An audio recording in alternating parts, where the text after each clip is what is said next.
യേശുക്രിസ്തുവിൽ എത്രയും സ്നേഹം നിറഞ്ഞവരെ, ഹെറോദോസിൻ്റെ ഉത്കണ്ഠയെക്കുറിച്ചാണ് നാം ഇന്ന് സുവിശേഷത്തിൽ വായിക്കുകയും ധ്യാനിക്കുകയും ചെയ്യുന്നത്. ഒരു വിധത്തിൽ ചിന്തിച്ചാൽ ജീവിതത്തിൽ ഉത്കണ്ഠാകുലനാകേണ്ട ഒരു സാഹചര്യവുമില്ലാത്തൊരു മനുഷ്യനാണ് ഹെറോദോസ്. കാരണം ഹെറോദോസ് ഒരു രാജാവായിരുന്നു. അദ്ദേഹത്തിൻ്റെ കീഴിൽ ഒത്തിരിയധികം പടയാളികളുണ്ടായിരുന്നു. എല്ലാ വിധത്തിലുള്ള സുരക്ഷിതത്വം ഉണ്ടായിരുന്നു, സമ്പത്തുണ്ടായിരുന്നു, അധികാരമുണ്ടായിരുന്നു. ഇതെല്ലാം ഉണ്ടായിരുന്നിട്ടും എന്തേ ഹെറോദോസ് ഭയപ്പെട്ടത്?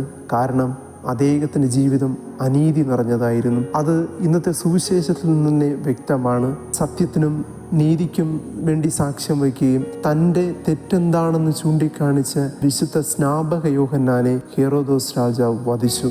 അന്നു മുതൽ അദ്ദേഹത്തിൻ്റെ ജീവിതം നഷ്ടപ്പെട്ടു പോയതാണ് സമാധാനവും സംതൃപ്തിയും. സ്നേഹമുള്ളവരെ, ഹെറോദോസിൻ്റെ ജീവിതം ഓർമ്മപ്പെടുത്തുന്ന ഒന്നാമത്തെ കാര്യം ഇതാണ്: ജീവിതത്തിലെ സത്യത്തിനും സ്നേഹത്തിനും നന്മയ്ക്കും വേണ്ടി നിൽക്കുന്നവരെ ഇല്ലാതാക്കി അനീതിയിൽ നമുക്ക് സന്തോഷവും സംതൃപ്തിയും സുരക്ഷിതത്വവും കണ്ടെത്താമെന്ന് നാം ചിന്തിക്കുന്നത് വലിയൊരു തെറ്റാണ്.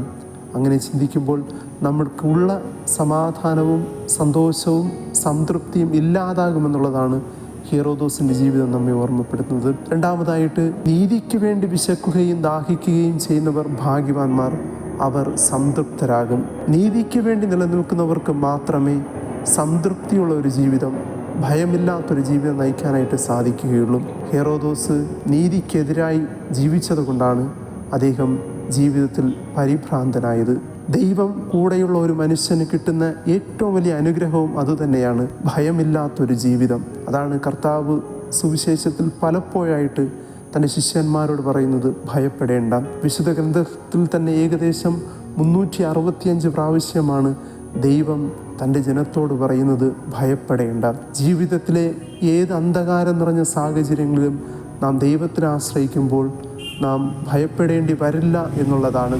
അതാണ് നാം പഴയ നിയമത്തിലെ സങ്കീർത്തനങ്ങളിൽ 23-ാം സങ്കീർത്തനം ഇപ്രകാരം നാം വായിക്കുന്നത്: മരണത്തിൻ്റെ നിഴൽ വീണ താഴ്വരയിലൂടെയാണ് ഞാൻ നടക്കുന്നതെങ്കിലും കർത്താവ് കൂടെയുള്ളതിനാൽ ഞാൻ ഭയപ്പെടുകയില്ല. പ്രിയമുള്ളവരെ, ഒരു കുഞ്ഞ് തൻ്റെ അമ്മയുടെ കരത്തിലാണെങ്കിൽ ഏത് പ്രതികൂല സാഹചര്യത്തിലും ആ കുഞ്ഞ് ഭയപ്പെടുകയില്ല. കാരണം ഞാൻ ആയിരിക്കുന്നത് എൻ്റെ അമ്മയുടെ കരങ്ങളിലാണ്, ഞാൻ സുരക്ഷിതനാണെന്നുള്ള ബോധം ആ കുഞ്ഞിനുണ്ട്.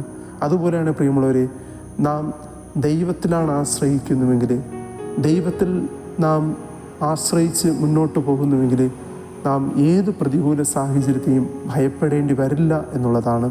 ആയതിനാൽ പ്രിയമുള്ളവരെ, ദൈവത്തിനെ ആശ്രയിച്ചുകൊണ്ട് നീതിക്ക് വേണ്ടി നിലനിന്നുകൊണ്ട് നീതിക്ക് വേണ്ടി ദാഹിക്കുകയും വിശക്കുകയും ചെയ്തുകൊണ്ട് സത്യം നിറഞ്ഞ, നന്മ നിറഞ്ഞ, സ്നേഹം നിറഞ്ഞ ഒരു ജീവിതം നയിക്കാൻ നമുക്ക് പരിശ്രമിക്കാം.